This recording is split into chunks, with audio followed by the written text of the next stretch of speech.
Hello guys, magandang araw po sa lahat. Ito naman po ang kaibigan niyo si Jake. Kamusta na po kayo ngayon, no? Monday, March 9.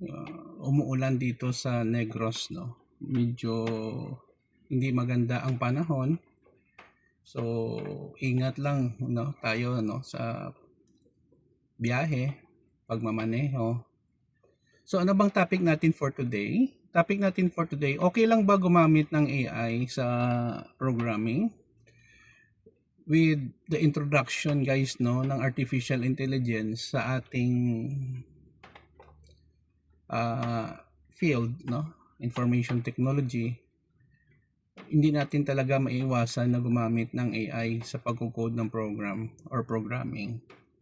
Sa akin lang guys, okay rin yon kasi medyo mapapabilis ang ating trabaho.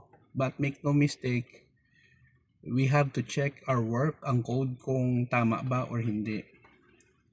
Artificial intelligence, generative AI is a big help in coding.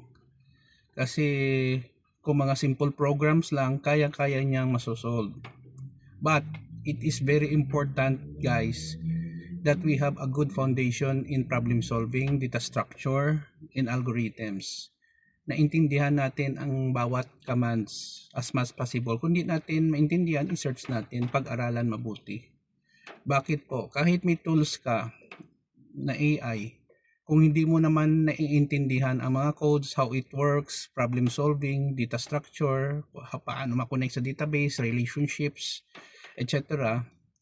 Kung may mga bugs or errors ang program mo, mahihirapan ka sa pag-solve. Again, kahit AI yan, may mga certain limitations po yan guys.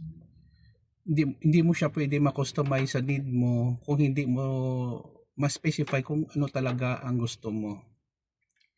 Yun lang po guys, masasabi ko, okay talaga gumamit ng AI sa programming. Basta tandaan natin na kung gumagamit tayo, we understand what we are doing, no?